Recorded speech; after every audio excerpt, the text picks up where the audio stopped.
लिखने वाले हैं। कैसे? यहां पे लिखा है y इक्वल टू एक्स की पावर x माइनस 2 की पावर साइन x।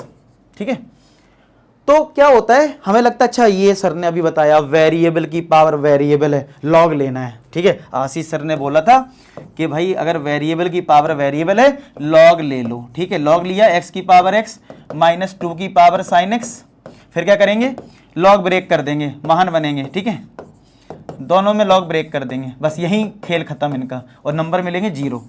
ठीक है, मैंने शुरुआत में ये बात बता दी थी आपको कि log x plus y not equal to log x plus log y, यानी लॉग ब्रेक नहीं होता है। प्लस में लॉग ब्रेक नहीं होता है, वैसी माइनस में भी ब्रेक नहीं होता है। जो चीज प्लस में नहीं है उधर माइनस में भी नहीं है। तो चाहे दो फंक्शन के बीच में प्लस लगा हुआ हो या माइनस लगा हुआ, तो लॉग को आप अलग अलग नहीं कर सकते। इस टाइप की कोई प्रॉपर्टी नहीं है कि आपने लॉग को अलग अलग कर दिया। अरे फिर सर कैसे होगा, लॉग तो अच्छा वेरिएबल की पावर वेरिएबल है, लॉग तो लेना पड़ेगा, लेकिन अब आप कह रहे हो कि लॉग डायरेक्ट नहीं लेना, तो फिर कैसे करें? तो अब पहले तो आप प्रॉब्लम समझो कि हाँ प्रॉब्लम है, फिर सॉल्यूशन भी निकल आएगा। तो प्रॉब्लम क्या है कि हम लॉग को अलग अलग कर नहीं सकते, तो डायरेक्ट लॉग तो नहीं ले सकते हैं, यानी ये स्टेप तो हम नहीं कर सकते हैं। कुछ करेंगे लेकिन अभी ये स्टेप तो नहीं है। तो यानी अब आपको ये समझना है, जब भी दो फंक्शन के बीच में प्लस या माइनस है और लॉग वाला क्वेश्चन है, तो डायरेक्ट लॉग नहीं लेना है। तो क्या करेंगे हम लोग, ठीक है, थोड़ी देर के लिए इस फंक्शन को कुछ मान लो और इस फंक्शन को कुछ मान लो। मतलब मान लो कि x की पावर x u है और 2 की पावर sin x v है। मतलब आपने क्या करा, लेट कर लिया, चाहो तो इधर लिख दो कि आपने लेट कर लिया कि x की पावर x को एक नया फंक्शन u दे दिया नाम, क्योंकि यहां पे अलग अलग लेना पड़ेगा ना। तो आपने x की पावर x को u मान लिया और 2 की पावर साइन x को एक नया फंक्शन v मान लिया। ठीक है, ये दो चीजें आपने अगर लेट कर ली हैं, तो अब आपके लिए y क्या बन गया, y is equal to u minus का v, यही तो बना। अगर मैं बोल रहा हूं ये u है और ये v है, तो तुम्हारा टारगेट क्या है? तो तुम्हारा टारगेट तो है dy dx निकालना। तो अगर मैं डिफरेंशिएट करूं इसको, तो यहां पे dy dx आ गया। अब u भी एक x का फंक्शन है, तो u का डिफरेंशिएशन क्या हो जाएगा, du by dx, और v का डिफरेंशिएशन क्या हो जाएगा, dv by dx। क्या आपको मेरी बात समझ में आई कि dy dx जो हमारा टारगेट है वो फाइनली क्या आ गया, du by dx माइनस का dv by dx। वाह क्या बात है। इसका मतलब ये है कि अगर तुम्हें dy dx फाइंड आउट करना है तो टारगेट क्या होना चाहिए, du by dx और dv by dx। तो u तुम्हारे पास है x की पावर x और v तुम्हारे पास है 2 की पावर साइन x। क्या हम इसको ऐसे एज्यूम कर लें कि हमारे लिए दो नए क्वेश्चन है, एक ये और एक ये, यहां से निकालना है du by dx, यहां से निकालना है dv by dx, और मुझे उन दोनों वैल्यूज को यहां सब्स्टिट्यूट कर देना है। क्या आप मेरी बात समझ गए? मैं एक बार फिर से पूरा प्रोसेस बता देता हूं कि जब भी दो फंक्शन के बीच में प्लस या माइनस है, तो आपको क्या करना है, डायरेक्ट लॉग नहीं लेना है, उन फंक्शन को u और v एज्यूम कर लो। तो अगर वो u है और ये v है और साइन प्लस का है तो प्लस लगा लो, माइनस का है तो माइनस लगा लो, और डिफरेंशिएट करोगे तो dy dx आ गया, du by dx, इधर dv by dx। अब टारगेट क्या है, du by dx निकालना, dv by dx निकालना। ठीक है, ये हमारा टारगेट है।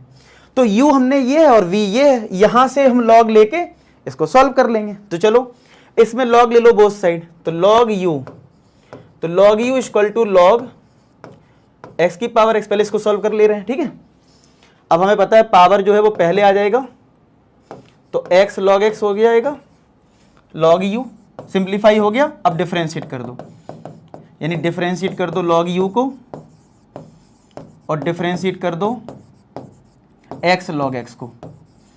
तो log u का डिफरेंशिएशन कितना होगा, 1/u du by dx, यही तो होगा भाई। जैसे log y का करते थे तो पहले 1/u आएगा, फिर u का भी तो होगा, और यहां लगेगा प्रोडक्ट रूल, यानी कि x differentiation of log x plus log x differentiation of x, ऐसे ही तो होगा। तो x इंटू log x का डिफरेंशिएशन 1/x होता है, प्लस log x और x का डिफरेंशिएशन 1 होता है, तो ये du by dx और ये 1/u है। अब 1/u इधर पहुंच जाता है तो du by dx, u इधर आ जाएगा, x से x कट गया तो ये 1 प्लस log x आया, और u की वैल्यू वापस सब्स्टिट्यूट कर दो, कितनी है x की पावर x। तो देखो फाइनली हमें du बाई डी एक्स मिल गया, x की पावर x ब्रैकेट में 1 प्लस लॉग x। आई बात समझ में, क्लियर है। चलो तो ये आ गया। अच्छा अब v पे आओ। अब v को देखो, आपको रट्टा नहीं मारना कि लॉग ले लिया, हमें v का चाहिए dv बाई डी एक्स। हो सकता है आपको लॉग लेके करना पड़े, हो सकता है बिना लॉग के आ जाए। यहां तो मजबूरी थी कि x की पावर x से लॉग लेना ही पड़ेगा, यहां आप लॉग लेके भी कर सकते हो और विदाउट लॉग भी कर सकते हो। पहले मैं लॉग लेके दिखाता हूं कि अभी आपने सीखा ना, कहोगे अरे सर ये लॉग नहीं लेना, ये भी दिक्कत है, तो पहले लॉग लेके कर लेते हैं। चलो log v equal to log 2 की पावर साइन x, तो साइन x पहले आ जाएगा और ये log 2 और log v, ठीक है। अब यहां पे डिफरेंशिएट कर दो, यानी डिफरेंशिएशन करना है किसका, log v का, और डिफरेंशिएशन करना है sin x log 2 का। तो log v का डिफरेंशिएशन हो जाएगा 1 upon v dv upon dx। अच्छा अगर किसी फंक्शन के साथ कोई कांस्टेंट नंबर है तो यहां पे एक log 2 एक कांस्टेंट टर्म है, तो ये log 2 बाहर आ जाएगा। मतलब आपको log 2 गलती से कुछ लोग प्रोडक्ट रूल भी लगा देते हैं, इन दोनों में लगाओगे भी तो log 2 को हमेशा कांस्टेंट टर्म ट्रीट करना। log 2 log 1 ये सब कांस्टेंट वैल्यू आती हैं, तो log 2 को हम बाहर कर देंगे, डिफरेंशिएशन जो है वो सिर्फ होगा sin x का। तो फाइनली ये आएगा log 2 cos x। क्या आएगा, log 2 cos x, और ये तो आ गया log 2 और ये cos x, और v तुम्हारे इधर पहुंच गया। तो finally dv by d x ये आ गया हमारा।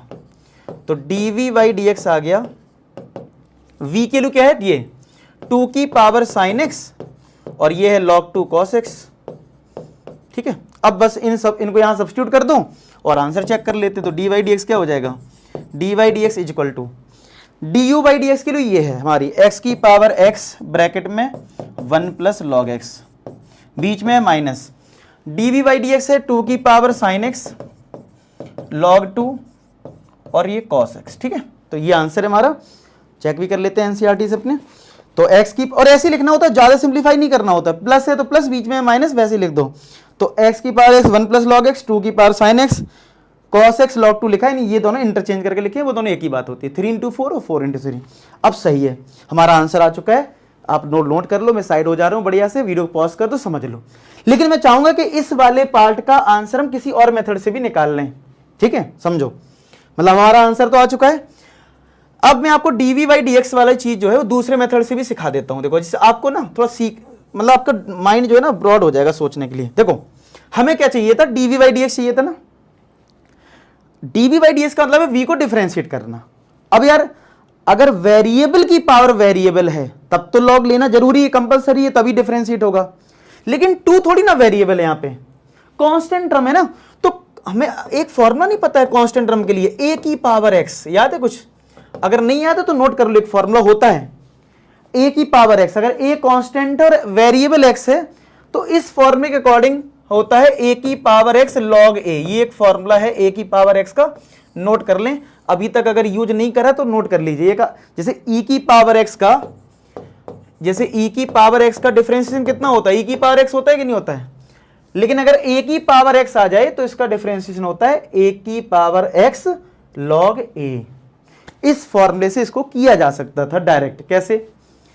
अगर मैं इसमें dv बाई डी एक्स निकालना चाहता हूं, यानी कि मैं यहां पे डिफरेंशिएशन करना चाहता हूं 2 की पावर sin x का, ठीक है। अब हमारे पास फॉर्मूला है a की पावर x, यानी कांस्टेंट की पावर x। हमारे पास कांस्टेंट की पावर sin x है, तो चेन रूल लगेगा, क्योंकि x की जगह यहां पे कुछ अलग चीज लिखी है, तो ये सर्किल, तो चेन रूल बस अप्लाई करना आना चाहिए। अब लगा दो फॉर्मूला, a की पावर x का फॉर्मूला a की पावर x यानी 2 की पावर sin x आएगा। फिर क्या है, log a, यहां पे ये बेस में जो होता है, तो यहां पे बेस में 2 है तो इनटू log 2 आएगा।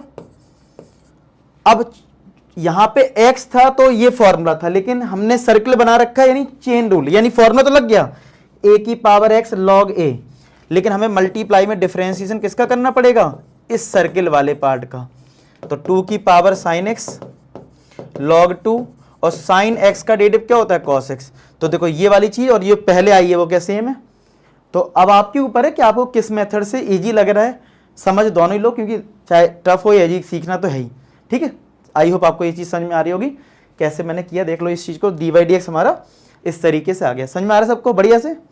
चलो, तो ये था हमारा 4th क्वेश्चन।